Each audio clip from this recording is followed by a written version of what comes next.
The morning of September 19th, 1944 broke cold and grey over eastern France. Fog clung to the ground like a shroud, thick enough that a man could barely see 20 feet ahead. Near the town of Arracourt, just east of the Moselle River, the rumble of engines echoed through the mist. German engines. Deep, guttural, the sound of heavy steel moving with menacing purpose. Lieutenant Edwin Leiper sat in the open turret of his M18 Hellcat, hands cold despite his gloves, breath visible in the autumn air.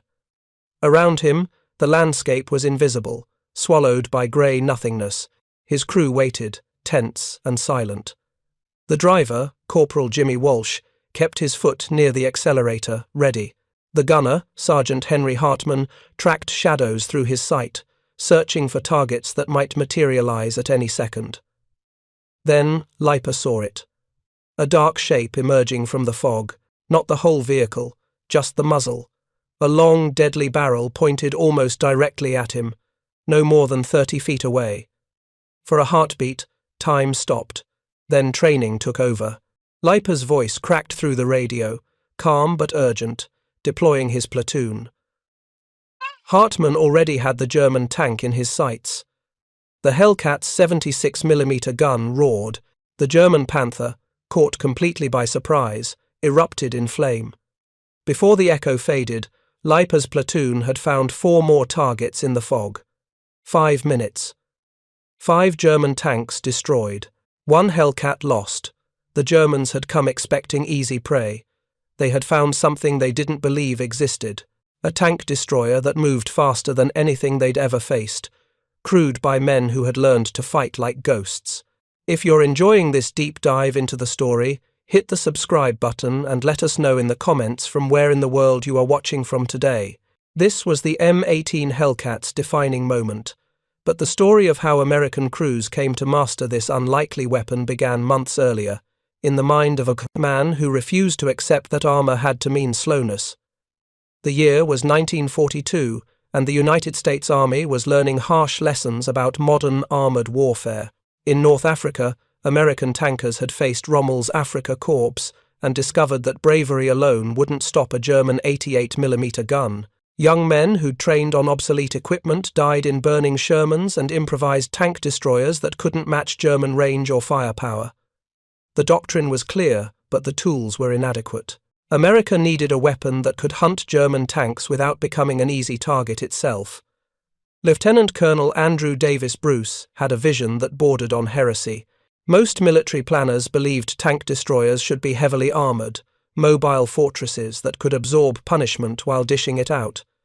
Bruce saw it differently. He wanted speed, not just modest improvements, but revolutionary velocity. A tank destroyer that could sprint into position, fire, and vanish before the enemy could react.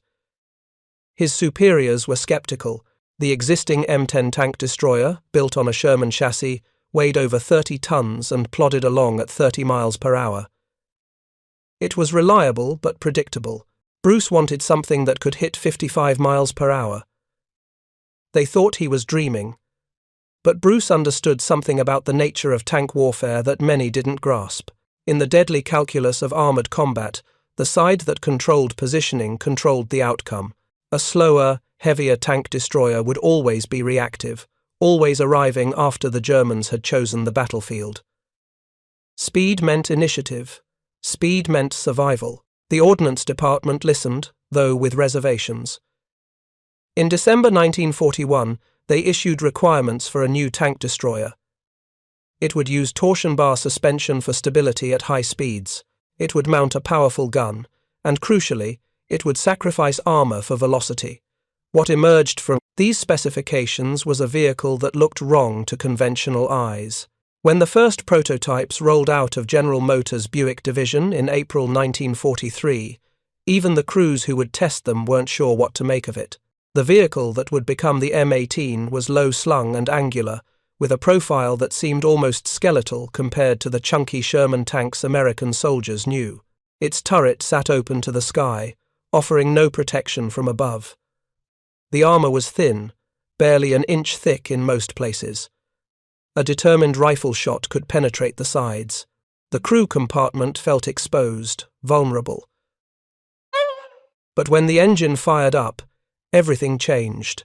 The Continental R975 radial engine, the same power plant used in Sherman tanks, snarled to life with 400 horses of raw power. But unlike the Sherman, which had to push 33 tons of steel, the M18 weighed barely 18 tons. The power-to-weight ratio was extraordinary.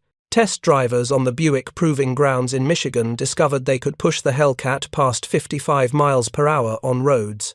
On a specially built banked track with modified treads, one test vehicle hit 74 miles per hour, faster than many cars of the era. It was the fastest tracked armored vehicle in the world, and it wouldn't be surpassed for decades.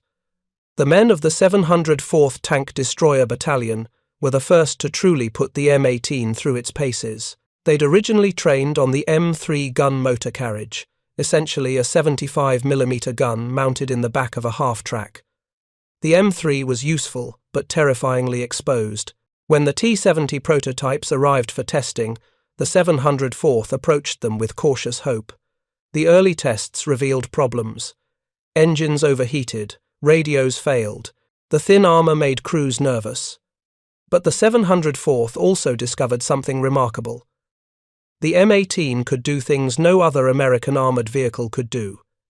It could accelerate from a standstill to 30 miles per hour in seconds.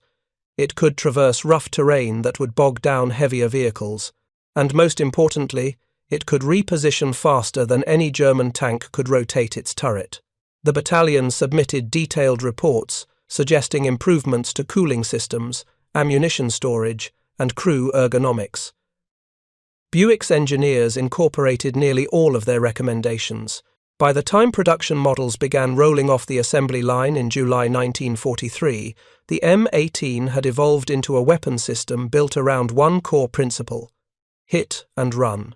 Strike before the enemy knows you're there. Vanish before they can strike back. The philosophy was sound, but translating it into combat doctrine required a different kind of thinking. Traditional tank warfare emphasized frontal engagements, armor against armor, trading blows until one side broke. The Hellcat couldn't fight that way. Its thin armor meant a single hit from a German 75mm gun could be catastrophic. A hit from an 88mm would obliterate it. So crews had to learn to fight like predators, not like brawlers. Ambush was the Hellcat's natural habitat. Commanders studied terrain obsessively, looking for positions where they could see the enemy before being seen. Hill crests, tree lines, the edges of towns, anywhere that offered a clear field of fire and multiple escape routes. The Hellcat's low profile helped. It could hide in terrain that would leave a Sherman exposed. Speed became both weapon and shield. In training exercises, crews practiced rapid displacement drills. Fire 3 rounds. Move immediately. Don't wait to see if you scored a kill. Don't give the enemy time to range you. By the time German gunners acquired a target, the Hellcat would be 200 yards away, setting up for another shot. This wasn't the way tank warfare had been taught at Fort Knox. It required discipline, nerve, and absolute trust in your vehicle's ability to move when you needed it to. Young men who had grown up driving tractors and Ford trucks now learned to coax maximum performance from a machine that could outrun most sports cars. They learned to read engine sounds, to feel through the treads when terrain would support high-speed maneuvers, to calculate firing positions on the move. The 76mm M1 gun gave them the firepower they needed, at least in theory. It was the same gun mounted on later Sherman variants, capable of penetrating the side armor of German Panthers and Tigers at reasonable ranges. Standard armor-piercing rounds could punch through 4 inches of steel at 1,000 yards. But the Hellcat's real advantage wasn't raw penetrating power. It was the ability to choose where to shoot from. German tanks were designed for frontal engagements. The Panther's front armor was nearly 5 inches thick, sloped at steep angles that could deflect most Allied rounds. The Tiger's frontal plate was even thicker. American tankers had learned the hard way that shooting a Panther from the front was suicide. But German engineers had made a calculated trade-off. All that frontal armor added weight, which meant slower speeds, and, critically, slower turret traverse. A Panther's turret took anywhere from 15 to 90 seconds to complete a full rotation, depending on engine speed and the gear selected. The Tiger I needed 60 seconds at best, sometimes longer if the engine wasn't running at high RPM. 60 seconds. An eternity in combat. In 60 seconds, a Hellcat could travel half a mile. In the time it took a Tiger's turret to rotate 90 degrees, a Hellcat could sprint to the German tank's flank, fire multiple shots into its thin side armor, and be repositioned for another attack. This was the vulnerability German tank designers never fully addressed. They'd built machines optimized for the doctrines of 1940 and 1941, when German armor advanced and Allied forces retreated. By 1944, the war had changed. The Allies controlled the air. Supply lines stretched thin for Germany, and American tank destroyers had learned to exploit every weakness in the German design philosophy. Still, doctrine and reality often diverged. The Hellcat began arriving in Europe in the summer of 1944, just as Allied forces broke out of Normandy. The first battalions, equipped with M18s, found themselves thrust into a fluid, chaotic battle where the careful ambush tactics they'd trained for weren't always possible. Many Hellcats were attached to infantry divisions in company-sized elements rather than kept as mobile battalions. They found themselves providing direct fire support, blasting German pillboxes and fortified positions, roles they hadn't been designed for. The open turret, meant to provide visibility for tank hunting, became a liability in these close-quarters fights. Crews rigged canvas covers and scavenged armor plates, trying to protect themselves from snipers and shell fragments. The 76mm gun, perfect for penetrating tank armor, had a relatively weak high-explosive round for dealing with infantry and structures. Ammunition became a constant concern, as crews burned through anti-tank rounds on targets they'd never trained to engage. But when the Hellcats were used as intended, the results were spectacular. Near the Italian town of Anzio in early 1944, the 705th Tank Destroyer Battalion scored their first major successes. German counterattacks, supported by armor, ran into carefully positioned Hellcats that appeared, fired, and vanished before return fire could be organized. The Germans began reporting encounters with unknown American vehicles that seemed impossibly fast. Intelligence officers dismissed these reports as exaggeration. No tracked vehicle could move that quickly. The reports kept coming anyway. Hellcat crews learned their machines intimately. They discovered the M18 could ford streams that would drown a Sherman. Its ground pressure was lower than heavier tanks, letting it cross soft ground without bogging down. The torsion bar suspension absorbed punishment that would shake apart older vehicles, and the automatic transmission, a rarity in armoured vehicles of the era, meant drivers could focus on manoeuvring rather than gear changes during high-stress combat. But the Hellcat's greatest asset remained speed, and in September 1944, near a small French town called Arracourt, that speed would be tested against some of the finest tanks Germany had ever built. General George Patton's Third Army had broken out of Normandy and raced across France with such speed that supply lines struggled to keep up. By mid-September, Patton's forces had established a bridgehead across the Moselle River near the city of Nancy. The advance had been so rapid that German forces were still reeling, trying to establish defensive lines. Hitler, furious at the American progress, ordered an immediate counteroffensive.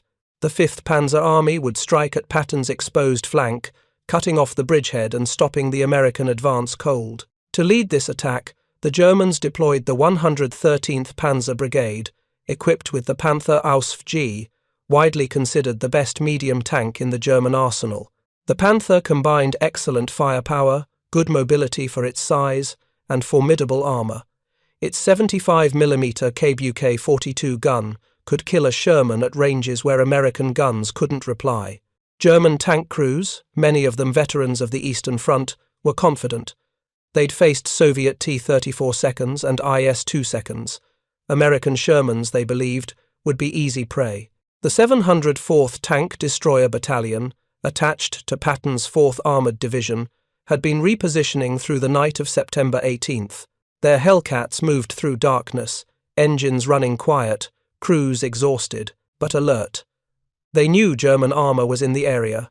Reconnaissance had reported Panther movements, but the fog on the morning of the 19th created conditions no one had anticipated. Visibility dropped to almost nothing. Both sides were feeling their way forward, trying to locate the enemy without revealing their own positions. This was exactly the kind of situation the Hellcat had been designed for. Company C of the 704th, commanded by Captain Tom Evans, had taken up positions near the village of Réchicourt-la-Petite. Evans was 26 years old, a former Pennsylvania farm boy who'd proven to be a natural tactical thinker.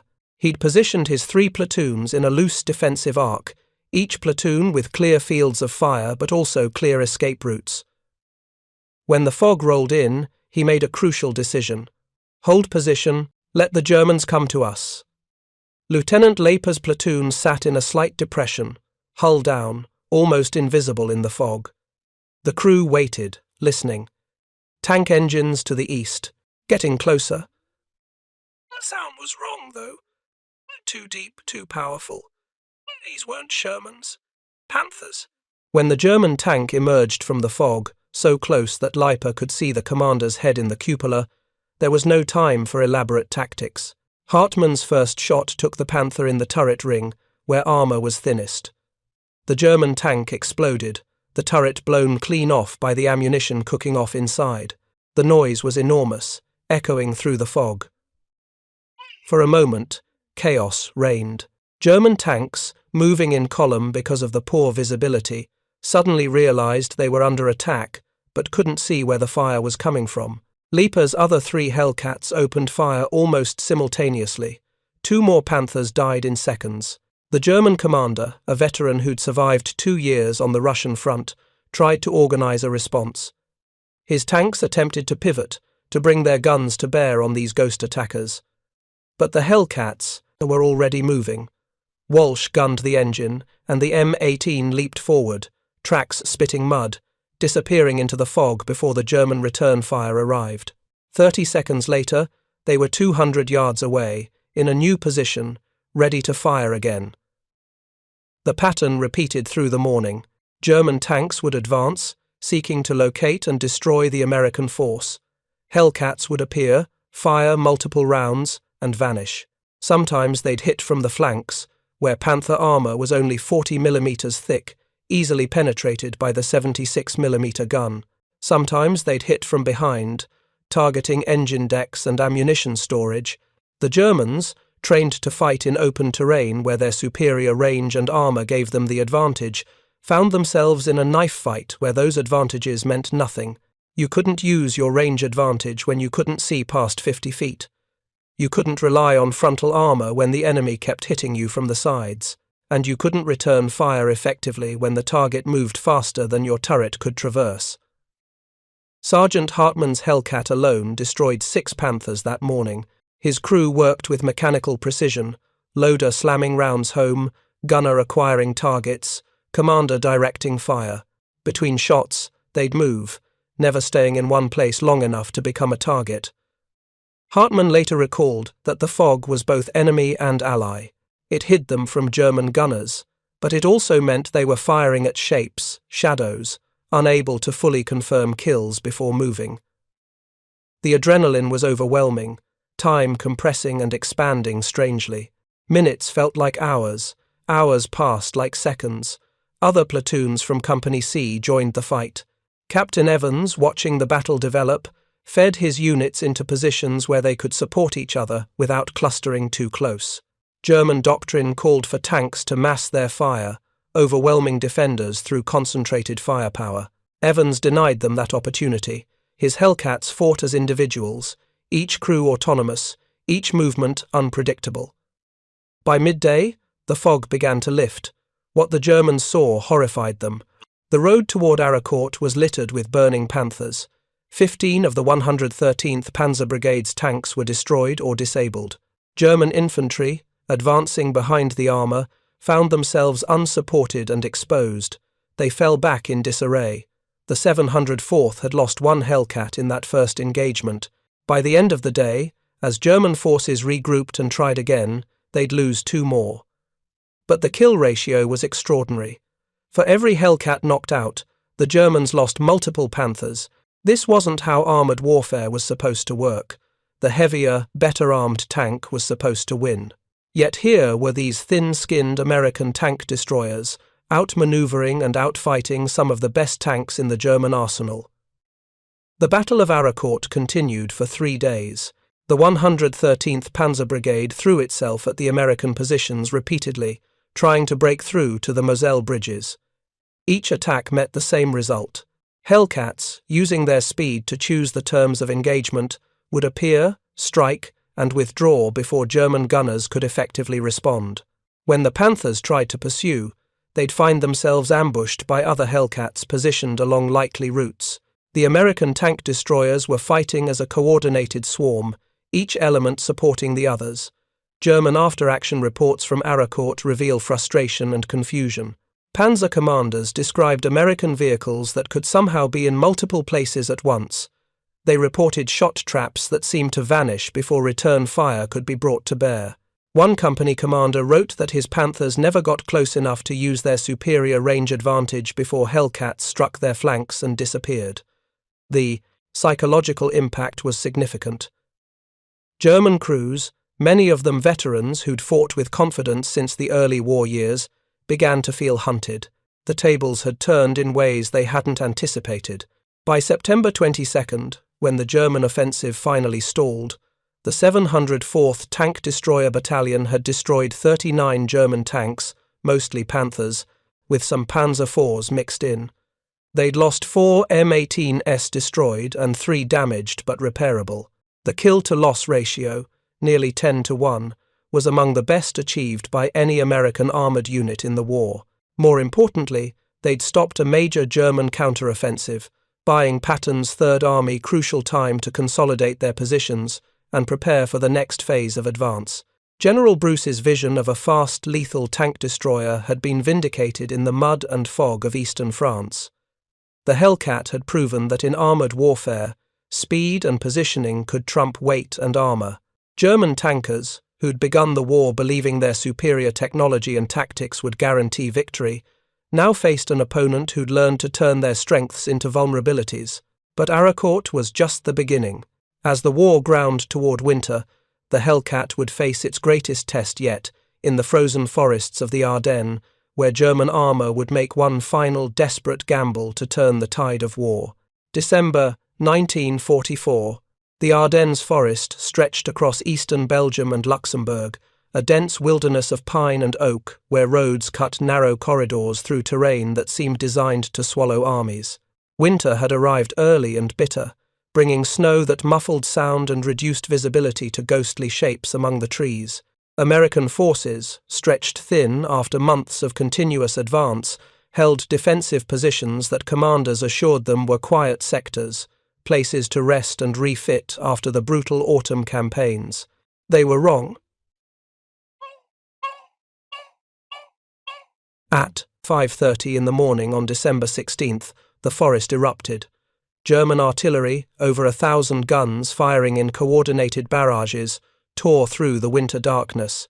The shells fell on American positions with methodical precision, destroying communications, cratering roads, and sending infantry diving for whatever cover they could find. Then came the tanks. The 6th Panzer Army and 5th Panzer Army, over 200,000 men and nearly 1,400 armoured vehicles, smashed into American lines along an 85-mile front. This was Operation Wacht am Rhein, Hitler's final gamble in the West. The plan was audacious to the point of desperation. German armoured spearheads would punch through the thinly held American lines, race northwest to Antwerp, cutting Allied supply lines and splitting British forces from American.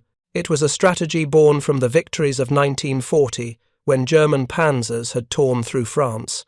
But this was 1944, and the Germans were no longer the invincible force they'd been. Fuel shortages plagued the offensive from the start. Many panzer units began the attack with half-empty tanks, counting on capturing American fuel depots to continue their advance. Experienced crews were scarce.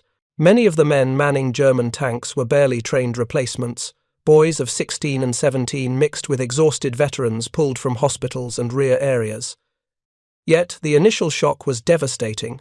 American units, caught completely by surprise, fell back in confusion. Entire regiments were surrounded. The 106th Infantry Division, newly arrived in theatre, suffered catastrophic losses. Roads clogged with retreating troops and refugees fleeing the German advance. In the chaos, it seemed possible that Hitler's desperate plan might actually succeed. The Hellcats of the 705th Tank Destroyer Battalion were positioned near the town of Bastogne when the German offensive began. Bastogne was a road hub, 7 highways converging at a single point. Whoever controlled Bastogne controlled movement through the Ardennes. As American forces fell back, Bastogne became crucial. The 101st Airborne Division, pulled from rest areas and rushed to the front without adequate winter equipment, dug in to defend the town. They needed armoured support.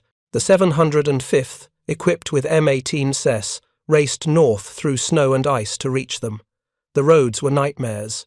Ice made driving treacherous. Abandoned vehicles and equipment littered the shoulders. Streams of refugees moved south, away from the German advance, forcing the Hellcats to navigate around them. But the M18's speed, its ability to move quickly even in difficult conditions, meant the 705th reached Bastogne before German forces could encircle it completely.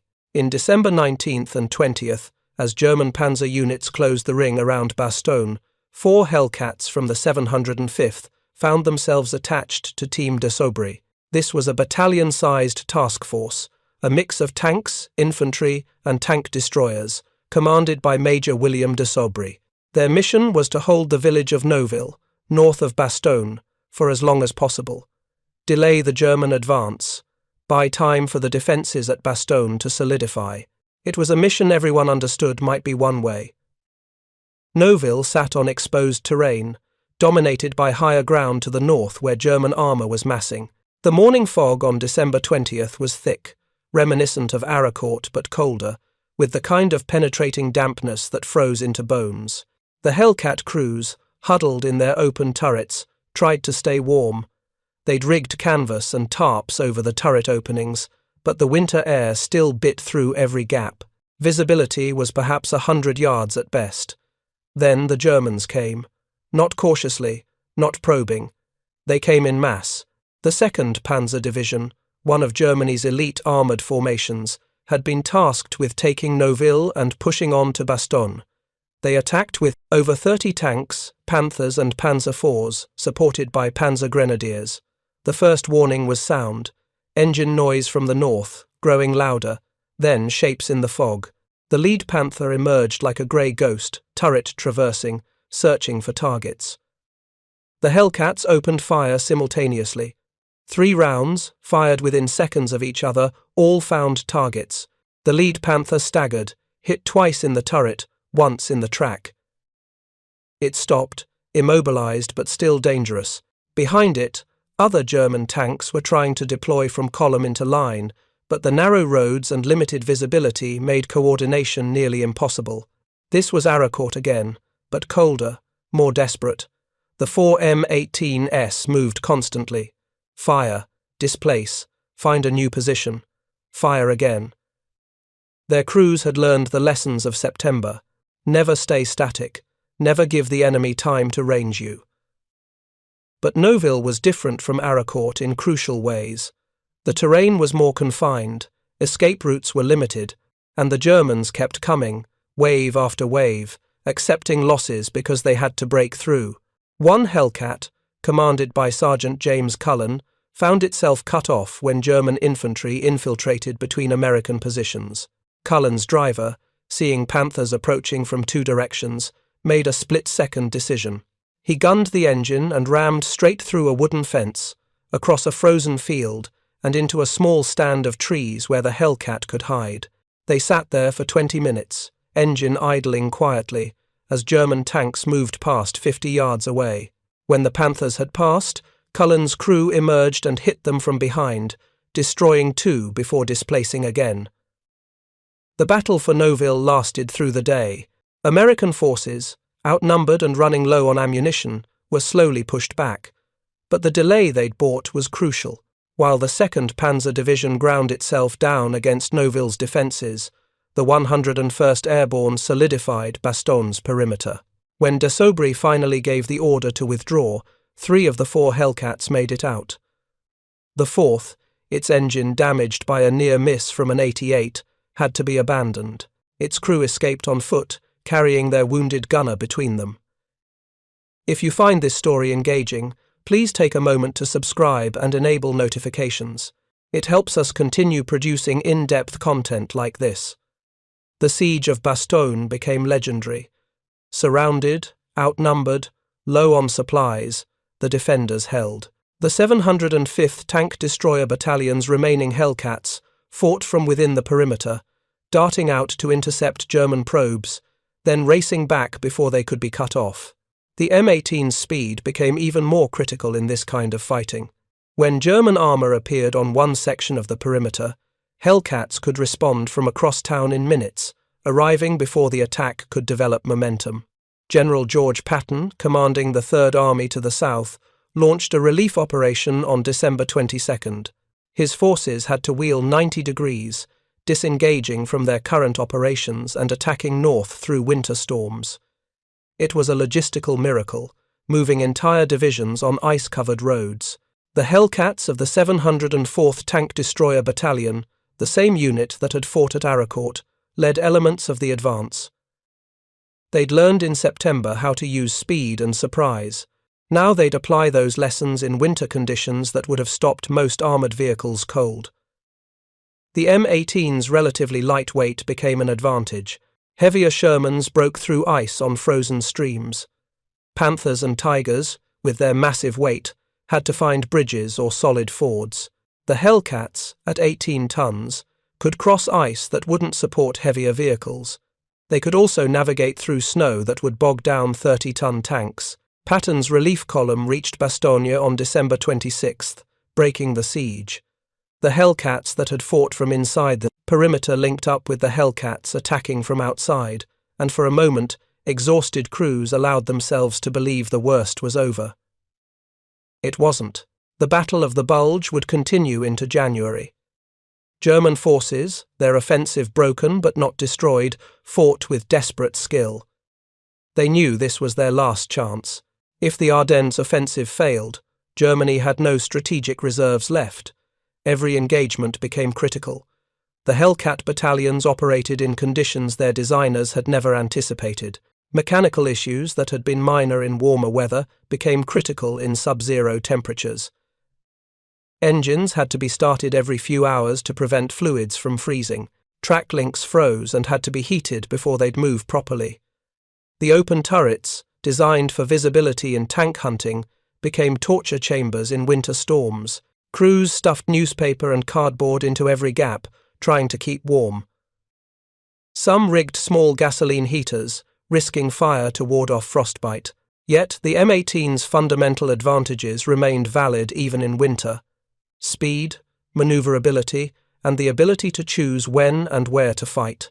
As Allied forces gradually pushed the German salient back, Hellcats were consistently among the first American units to reoccupy lost ground. They'd race ahead of the main advance, probe German positions, and report back on enemy strength. When they found German armour, they'd engage if the situation was favourable, or mark the position and call in artillery if it wasn't. This was combined arms warfare, the kind of coordinated operation where each element supported the others. The Hellcat's role had evolved beyond pure tank destroyer. It had become a reconnaissance vehicle, a mobile fire support platform, and when necessary, a tank killer that could go toe-to-toe with the best Germany had. The statistics from the Battle of the Bulge are telling. American tank destroyer battalions, many equipped with M18s, accounted for hundreds of pers. German armoured vehicles destroyed or disabled. The kill-to-loss ratios remained favourable, though not as dramatic as Arracourt. Winter fighting was grimmer, more costly, but the Hellcats survived, and more importantly, their crews survived. That was the final validation of Bruce's original concept. A tank destroyer didn't need heavy armour if it was fast enough and smart enough to avoid being hit. As January 1945 turned to February, the the German offensive collapsed completely. The bulge was pushed back to its starting positions.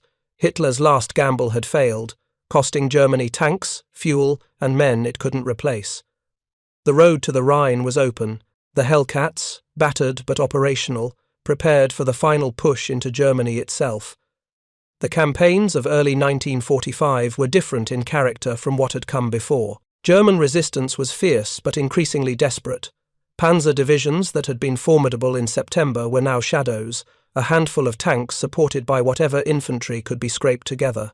Yet they fought with the ferocity of men defending their homeland, making the Allies pay for every mile. The Hellcats adapted once again. With German armour becoming scarcer, many M18 battalions found themselves in direct fire support roles more often than tank hunting. They'd blast bunkers, suppress machine gun nests, and provide covering fire for infantry assaults. The 76mm gun, while not ideal for this role, was effective enough. High explosive rounds could collapse buildings and destroy field fortifications. Some crews learned to target the foundations of structures, bringing down entire walls with carefully placed shots. The crossing of the Rhine in March 1945 saw Hellcats among the first American armoured vehicles to reach the eastern bank. Engineers threw pontoon bridges across the river, fragile spans that swayed under the weight of traffic. Heavy Shermans and tank destroyers could only cross slowly, carefully, while German artillery targeted the bridges. The M18s, lighter and faster, could sprint across, reducing their exposure time. Once on the eastern bank, they'd race inland, securing positions before German counterattacks could develop. The final weeks of the war in Europe became a pursuit. German forces, cut off and surrounded, fell back toward the heartland. American spearheads, led by fast-moving reconnaissance elements and tank destroyers, advanced so quickly that they sometimes captured entire German units that didn't realize the Americans were already behind them. The Hellcats' speed made it ideal for this kind of warfare. Battalions would leapfrog forward, securing towns and crossroads, holding until infantry caught up, then racing ahead again. It was exhausting, dangerous work. Even retreating, even beaten, German soldiers could still kill you. Panzerfausts, handheld anti-tank weapons, could destroy a Hellcat as easily as they could a Tiger. Snipers targeted the exposed crews in their open turrets. Roadside bombs, hastily planted by retreating forces, destroyed vehicles, and killed men who thought the worst was behind them. Sergeant Henry Hartmann, the gunner who'd destroyed 6 Panthers at Arracourt, was wounded by shell fragments in early April near the town of Würzburg. His Hellcat had been providing fire support for an infantry assault when a German 88mm gun, well hidden in rubble, scored a near miss. Shrapnel tore through the open turret. Hartmann survived but was evacuated to a field hospital. His war was over. He'd live to return home, marry his sweetheart, and spend 60 years telling people about the morning he'd fought in the fog. But many of his fellow Hellcat crewmen wouldn't be so fortunate. The 704th Tank Destroyer Battalion, which had performed so brilliantly at Arracourt, lost men steadily through the winter and spring. Each loss was mourned, remembered. The speed that had saved so many couldn't save everyone. On May 7, 1945, Germany surrendered unconditionally. The war in Europe was over. Hellcat crews, scattered across Germany and Austria, received the news with exhausted relief more than celebration. They'd survived. Against odds that had seemed impossible at times, they'd survived. The M18 Hellcat would be retired from American service almost immediately after the war's end. The tank destroyer force as a whole was disbanded. Military planners decided that dedicated tank destroyers were obsolete, that future wars would be fought differently. The M18's chassis lived on briefly as the M39 armoured utility vehicle, a turretless variant used in Korea, but the gun-armed Hellcat was done. Yet the vehicle's legacy extended far beyond American service. Hundreds of surplus Hellcats were distributed to Allied nations under military aid programs. Yugoslavia received 260 M18s and kept them in service into the 1990s. Serbian forces used Hellcats during the Yugoslav wars, These Cold War conflicts fought with World War II equipment. Taiwan's military received over 200 Hellcats and used them for decades, eventually salvaging the turrets to create hybrid vehicles when the hulls wore out. Greece, West Germany, and other nations all operated Hellcats well into the Cold War era. The design proved durable and maintainable, qualities that mattered more than cutting-edge technology for many smaller militaries. The combat record spoke for itself. 526 confirmed kills, 498 in Europe, 17 in Italy, 11 in the Pacific.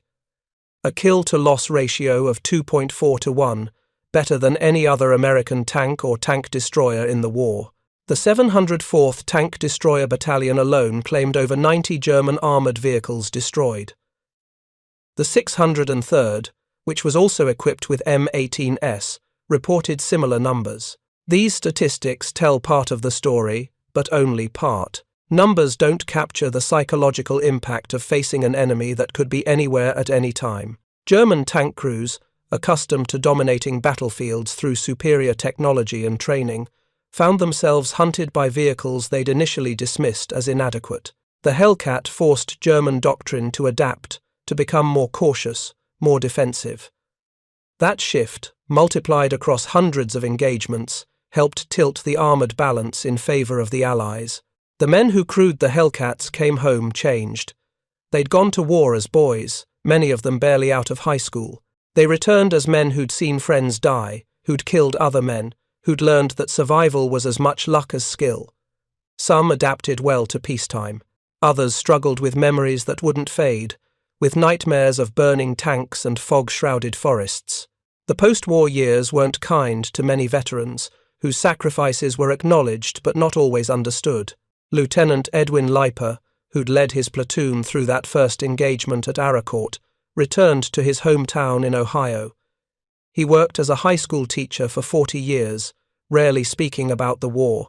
His students knew he'd served, but few knew the specifics. It wasn't until the 1980s, when a local historian interviewed veterans for a book project, that Leiper finally told his story in detail. He spoke matter-of-factly about that morning in September 1944, describing it like a problem in geometry.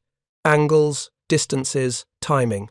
He didn't mention that his hands had shaken so badly afterward that he couldn't light a cigarette. Captain Tom Evans, who'd commanded Company C with such tactical brilliance, stayed in the army.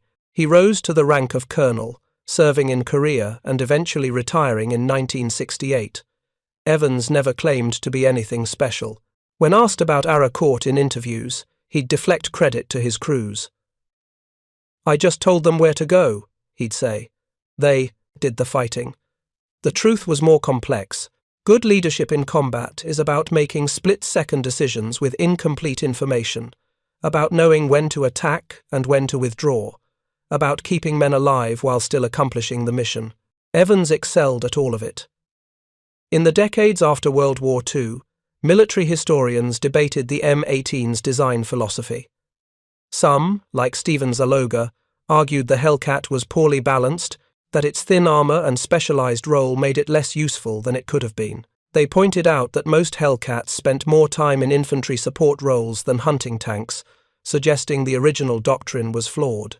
Others disagreed, noting that the kill-to-loss ratio demonstrated effectiveness regardless of role. The debate continues, but it misses a crucial point. The Hellcat was designed for a specific task under specific conditions. When employed as intended, with well-trained crews who understood how to exploit its advantages, it was devastatingly effective. The problem wasn't the vehicle. It was that battlefield conditions often didn't match the doctrine. Wars are messy, unpredictable. Equipment gets used for whatever purpose seems necessary at the moment. The M18 was flexible enough to adapt. That adaptability, more than raw specifications, may be its greatest legacy. Today, fewer than 20 M18 Hellcats survive in museums and private collections. These restored vehicles, their engines silent, their guns inert, are monuments to a particular moment in military technology. A moment when designers pushed the boundaries of what tracked vehicles could do, when speed was elevated above protection, when unconventional thinking produced unconventional results. Visitors to museums can walk around these machines, note the thin armor, the open turret, the compact design. Most come away impressed by how small the Hellcat is compared to modern armored vehicles.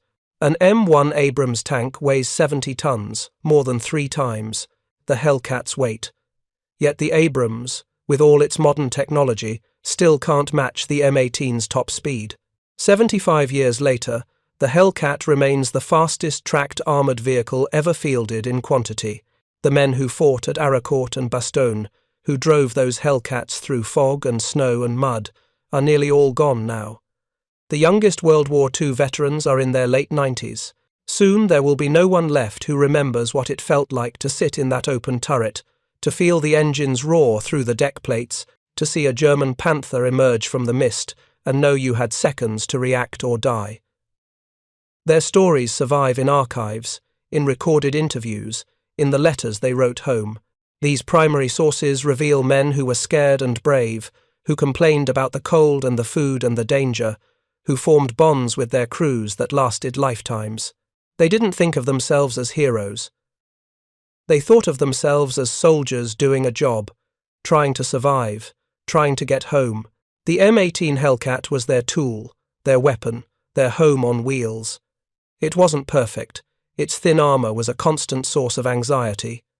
The open turret meant exposure to weather and enemy fire. The 76mm gun struggled against frontal armor on heavy German tanks. Mechanical issues plagued early production models. Crews had to be constantly vigilant, constantly aware that one mistake could be fatal. But it was fast, faster than anything the enemy had, fast enough to escape ambushes, fast enough to outflank the heaviest tanks Germany could field, fast enough to turn speed itself into armor. That speed, combined with the tactical skill of American crews who learned to exploit it, changed how tank destroyer warfare was fought. The German military had entered World War II believing armor, firepower, and aggressive tactics would guarantee victory. They'd crushed Poland, France, the Low Countries. They'd driven deep into the Soviet Union. Their tanks, especially the later Panthers and Tigers, were technological marvels, heavily armoured and powerfully armed. But technology alone doesn't win wars. Doctrine, training, logistics, and adaptability matter just as much. By 1944, the Allies had learned to adapt. The Hellcat was one manifestation of that adaptation. Instead of trying to build heavier tanks to match German armour, American designers went in a different direction. They built a vehicle that didn't need to match German tanks in frontal combat because it would never fight that way. The Hellcat would choose when and where to engage. It would use terrain, use speed, use surprise. It would hit and vanish. This philosophy frustrated German tankers who'd been trained for different kinds of battles. It saved American lives by keeping crews out of slugging matches they couldn't win, and it proved that, in warfare, asymmetric responses to enemy strengths could be more effective than trying to match those strengths directly. The lessons of the Hellcat influenced post-war armoured vehicle design. The French AMX-13 light tank, developed in the late 1940s, emphasized speed and firepower over armor. The Soviet PT-76 amphibious tank followed similar principles. Even modern armored doctrine acknowledges that mobility and positioning can sometimes matter more than thick armor, especially in an age of guided missiles that can penetrate any practical amount of steel. But the Hellcat story is more than just a chapter in military technology. It's a story about young men who went to war in a machine many people dismissed as inadequate, who learned to turn that machine's weaknesses into strengths, who fought and died in places most Americans had never heard of. It's about engineers who dared to think differently, who built something unconventional because conventional thinking wasn't working. And it's about the nature of war itself, how it rewards innovation and adaptation, how it punishes arrogance and rigidity. German tankers had laughed at reports of American tank destroyers that could hit 55 miles per hour. They'd scoffed at the idea that thin armor and an open turret could be anything but suicide. Then they encountered those vehicles in combat and discovered their assumptions were wrong. The Hellcat couldn't win a head-to-head fight with a Tiger, but it didn't need to. It would be gone before the Tiger's turret could track it, appearing somewhere else, firing into vulnerable side armor, disappearing again. Thank you for watching. For more detailed historical breakdowns, check out the other videos on your screen now, and don't forget to subscribe.